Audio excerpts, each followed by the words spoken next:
तशेंची म्होव जेनुतुप्पा म्हणटा ते देवा अभिषेक केले जाल्यार मानसीक शुची मेळटा.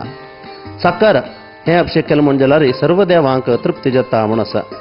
तशेंची दुधान अभिषेक केले निमित्त सर्व रोग निवारण जावचे. त्यानंतर बुद्धी जाल्यार चांग वर्धन जावन येता म्हणटात. एक यज्ञ जाताना अंकुरार्पण म्हूण करतात. हे केले निमित्त कसन फल म्हूण सांगल्यार वंशाभिवृद्धी जाता. आमगेले समाजाची अभिवृद्धी, देवालयाची अभिवृद्धी सगळं जावन घेवन कशी एक बीज घाल्यार वृक्ष जाता तशीच आमगेले सर्व चांग विशय वाडून येता ती म्हणून चिंतन हाजी म्हाका आसा. देवाक सहस्र कलश इत्यादी करताना ना जाल्यार दिपावळी, युगादी इत्यादी वेळा तेलाचे अभिषेक करतात.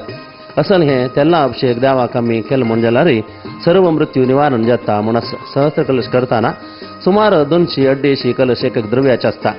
तशी तेलाचेच कलश असतात ते देवाक अभिषेक करतात. अभिषेकाचे अनुष्ठान करताना चांग संतती अभिवृद्धी जाता, वंश अभिवृद्धी जाता.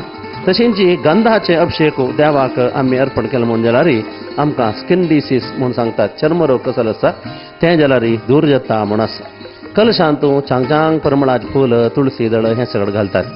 हे सगळं घालून घेणार कोरकातीचे अभिषेक केलेल्या वेळाक आमगेले दृष्टी संबंधी न्हय जाल्यार नेत्र रोग दूर जाता म्हणून घेवन शास्त्र सांगता.